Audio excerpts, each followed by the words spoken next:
औज़ुबिल्लाहिमिनश्शैतानिर्रजीम बिस्मिल्लाहिर्रहमानिर्रहीम। अस्सलामुअलैकुम स्टूडेंट्स। उम्मीद करता हूँ कि सभी बच्चे खैरियत से होंगे। बेटा हमने कंटिन्यूस टेंस को स्टार्ट किया हुआ था। कंटिन्यूस टेंस की हम दो फॉर्म्स को स्टडी कर चुके थे, प्रेजेंट कंटिन्यूस टेंस और पास्ट कंटिन्यूस टेंस। पिछले लेक्चर में हमने पास्ट और उससे पिछले लेक्चर में हमने प्रेजेंट कंटिन्यूस टेंस को डिस्कस किया था। अगर हम अपने थोड़ा सा प्रीवियस लेक्चर का रिव्यू करें, दोनों का मैं कंपैरिजन बताऊंगा आपको, प्रेजेंट का भी और पास्ट का भी। प्रेजेंट में बेटा हमने 3 हेल्पिंग वर्ब यूज किए थे, इज, एम एंड आर, और आईएनजी फॉर्म ही यूज की थी। जबकि हमने पास्ट कंटिन्यूस टेंस में वाज एंड वर यूज किए थे। 2 हेल्पिंग वर्ब थे, वाज एंड वर। उर्दू जुमले में अगर हम बात करें, ये तो इंग्लिश में मैंने आपको डिफरेंस बताया। डिफरेंस इंग्लिश में सिर्फ इतना ही है कि प्रेजेंट कंटिन्यूस में हेल्पिंग वर्ब चेंज और है और पास्ट कंटिन्यूस में हेल्पिंग वर्ब और है। उर्दू में अगर हम इनमें डिफरेंस देखें, उर्दू जुमले में प्रेजेंट कंटिन्यूस टेंस के आखिर में लफ्ज़ रहा है, रही है, रहे हैं वगैरह आता है। जबकि उर्दू जुमले में पास्ट कंटिन्यूस टेंस के आखिर में लफ्ज़ रहा था, रही थी, रहे थे वगैरह आता है। तो ये थोड़ा सा इनका कंपैरिजन था। आज बेटा हमने अपना कंटिन्यूस टेंस की आखिरी फॉर्म फ्यूचर कंटिन्यूस टेंस को स्टडी करना है। फ्यूचर कंटिन्यूस टेंस की हम इंशाल्लाह उर्दू में पहचान और इंग्लिश बनाने का तरीका डिस्कस करेंगे। थोड़ी सी इसमें चेंजिंग है। थोड़ी सी चेंजिंग से मुराद ये है कि एक नए वर्ड का इजाफा है। पीछे तो हम यही देखते रहे ना, subject plus helping verb plus ING form of verb और प्लस ऑब्जेक्ट। जर्नल मैं बात कर रहा हूँ कि subject plus helping verb plus form of verb plus object, यही हम 4 चीज़ें देखते आ रहे हैं। लेकिन यहाँ पे थोड़ी सी एक एडिशन है, इंशाल्लाह हम उसको डिस्कस करेंगे। तो अपने काम की तरफ हम मूव करते हैं। बेटा प्रेजेंट कंटिन्यूस टेंस को भी हमने डिस्कस कर लिया है, पास्ट कंटिन्यूस टेंस को भी डिस्कस कर लिया है। फ्यूचर कंटिन्यूस टेंस आज हमारा मेन टॉपिक है जिसको हमने डिस्कस करना है। तो सबसे पहले हम इसकी उर्दू में पहचान देखते हैं कि हम इस जुमले को उर्दू में कैसे पहचानेंगे, कि इस जुमले के आखिर में ऐसी कौन सी निशानियाँ, जैसे हमने प्रेजेंट कंटिन्यूस टेंस के आखिर में देखा था कि लफ्ज़ रहा है, रही है, रहे हैं वगैरह आता है। जबकि पास्ट कंटिन्यूस टेंस के आखिर में लफ्ज़ रहा था, रही थी, रहे थे वगैरह आता है। तो आज भी इंशाल्लाह हम देखेंगे इसी तरह कुछ निशानियाँ फ्यूचर कंटिन्यूस टेंस के आखिर में भी होंगी उर्दू जुमले में, जिससे हमें ये पता चलेगा कि ये जुमला जो है वो फ्यूचर कंटिन्यूस टेंस का है। जी बेटा, उर्दू में पहचान। उर्दू जुमले के आखिर में लफ्ज़ रहा होगा, रही होगी, रहे होंगे। अब ज़रा थोड़ा सा कंपैरिजन अगर हम पिछले 2 टेंसेस से करें तो उसमें रहा है, रही है, रहे हैं, रहा था, रही थी, रहे थे, यानी कि उसमें है, हैं वगैरह यूज़ होता है, था, थी, थे ये यूज़ होता है।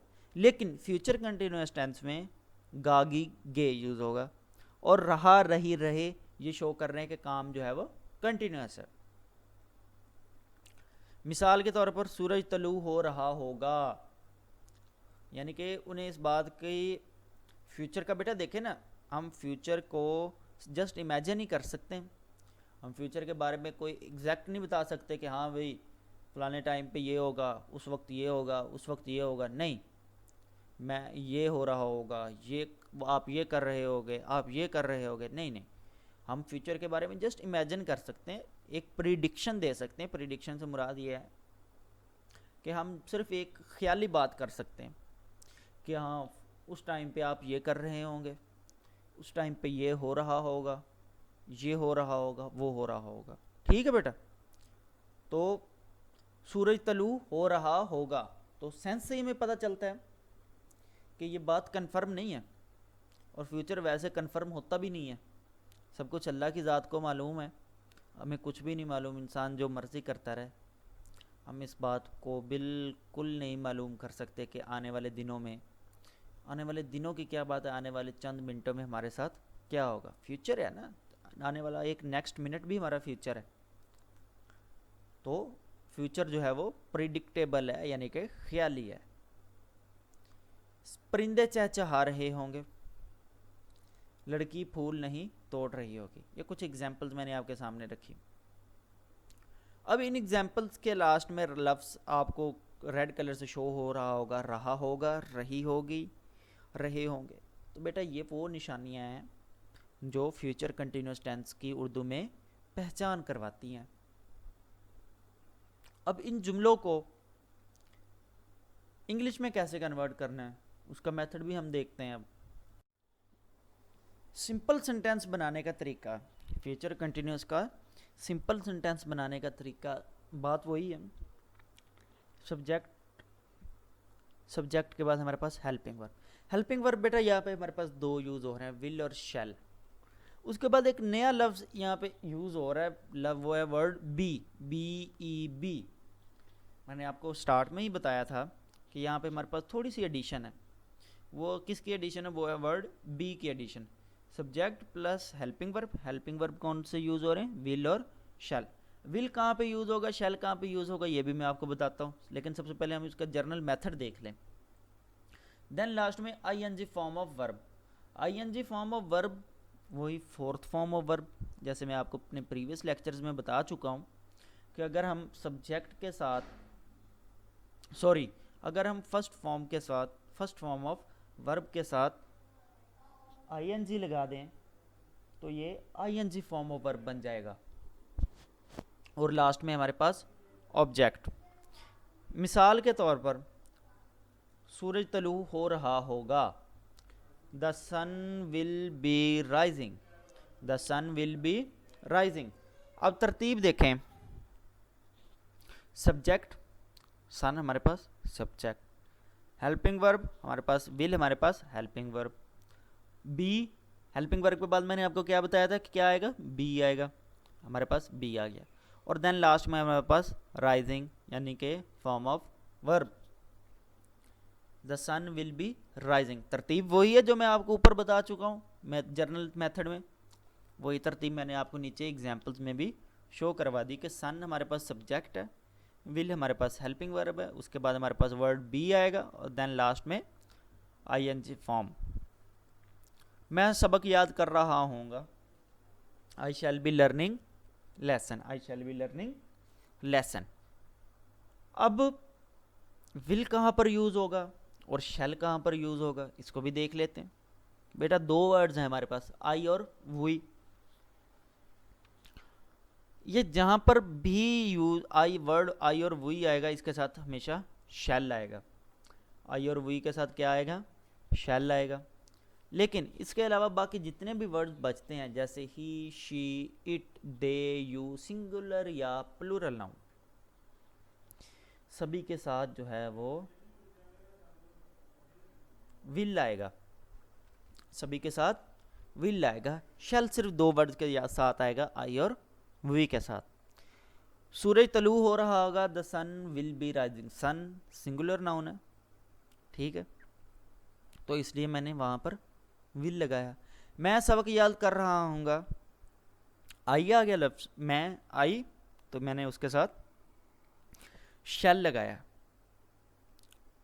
सिंपल सेंटेंस के बाद हमारे पास नेगेटिव सेंटेंसेस आते हैं।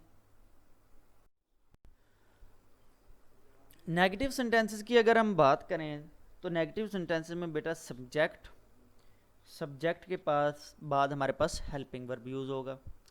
अब क्योंकि हमारे पास एक नए वर्ड की एडिशन हो चुकी है बी,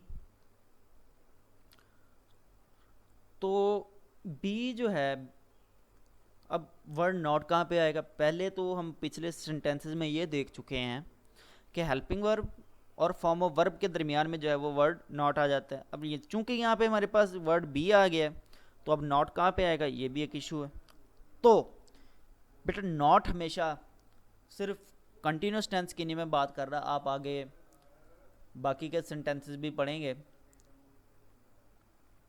तो इन बाकी के टेंसेस में भी हमेशा जो हेल्पिंग वर्ब आएगा वो हमेशा बेटा ये बात याद रखनी है आपने,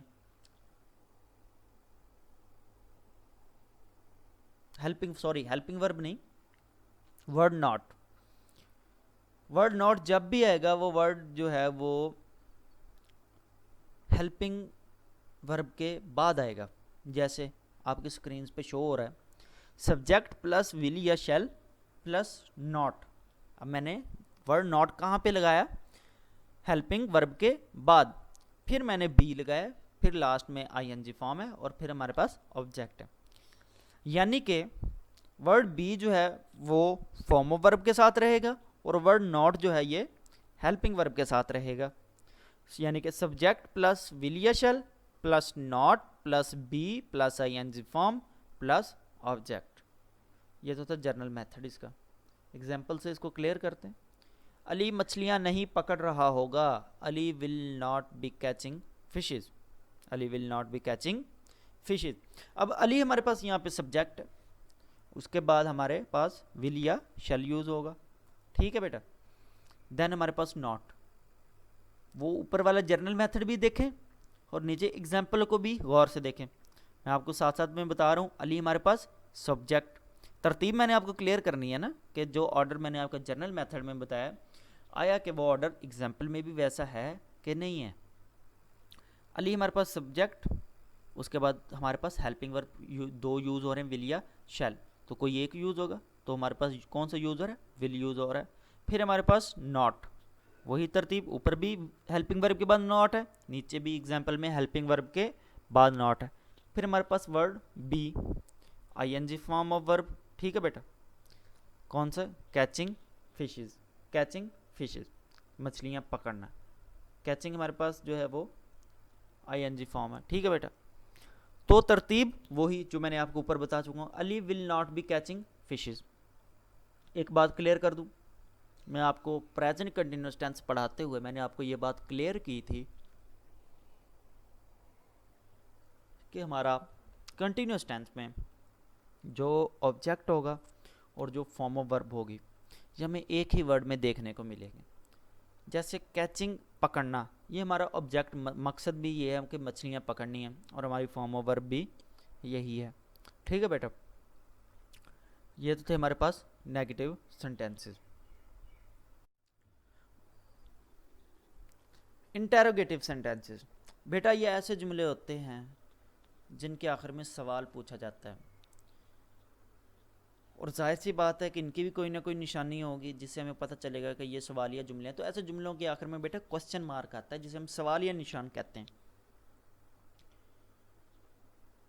आपने अपनी एक्सरसाइज के क्वेश्चंस जो दिए गए हैं, एक्सरसाइज में जो क्वेश्चन दिए जाते हैं बुक्स में, आपने अक्सर देखा होगा कि उनके आखिर में क्वेश्चन मार्क होता है, तो जिससे हमें पता चलता है कि these are the question, not these are the answers, कि ये सवाल हैं ना कि ये जवाब हैं, क्योंकि उनके आखिर में क्वेश्चन मार्क होता है, ठीक है बेटा। ये तो थे उर्दू में इसकी निशानी। अब इंग्लिश में कैसे हमने इसको कन्वर्ट करना है, जैसे हम प्रीवियस लेक्चर्स में बात कर चुके हैं कि जो हेल्पिंग वर्ब हम सब्जेक्ट के बाद यूज़ कर रहे थे वही हेल्पिंग वर्ब अब हम सब्जेक्ट से पहले यूज़ करेंगे।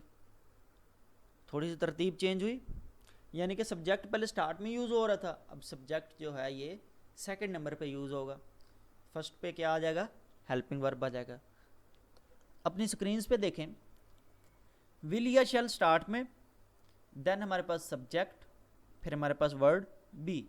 बी को नहीं हमने अपनी जगह से छेड़ना, बी जहाँ पर है बी ने वहीं पर ही रहना है, बी को हमने अपनी जगह से नहीं छेड़ना। यानी कि ये फॉर्म ऑफ वर्ब के साथ, इसने फॉर्म ऑफ वर्ब के साथ ही रहना है। Be plus ING form plus object और देन लास्ट में क्वेश्चन मार्क। विल या शैल स्टार्ट में, बेटा दोबारा देखें तरतीब को, विल या शैल स्टार्ट में, देन हमारे पास वर्ड सब्जेक्ट, फिर हमारे पास बी, आईएनजी फॉर्म, ऑब्जेक्ट और लास्ट में क्वेश्चन मार्क। जर्नल मेथड की बात होगी, एग्जाम्पल से इसको क्लैरिफाई करते हैं इंशाल्लाह। क्या वो खेल खेल रहे होंगे, रहे होंगे देखें उर्दू की निशानी है, लास्ट में क्वेश्चन मार्क है, इससे हमें ये पता चल रहा है कि this is the interrogative sentence. Urdu में निशानी क्लियर हुई। अब इंग्लिश में आ जाए। Will they be playing, will they be playing. अब ऊपर मैंने आपको बताया था कि विल ये शैल स्टार्ट में यूज होगा, तो नीचे देखे विल स्टार्ट में है। उसके बाद सब्जेक्ट यूज होगा, ये हमारे पास दे सब्जेक्ट है। तरतीब देखें, तरतीब बिल्कुल एग्जैक्ट वैसी ही है जैसे मैंने आपको ऊपर जर्नल मेथड में बताई।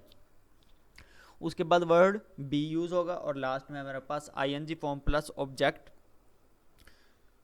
ये हमारे पास यूज हो रहे हैं। प्लेइंग जो है वो आईएनजी फॉर्म को भी शो कर रहा है, हमारे ऑब्जेक्ट को भी शो कर रहा है, और देन लास्ट में हमारे पास क्वेश्चन मार्क।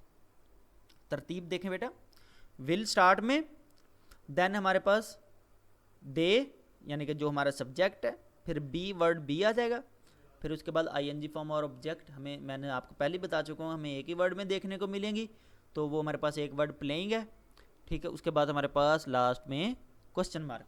तरतीब एग्जैक्ट वही है जो मैं आपको ऊपर जर्नल मेथड में बता चुका हूँ। तो बेटा ये तो थे हमारे पास इंटेरोगेटिव सेंटेंसेस।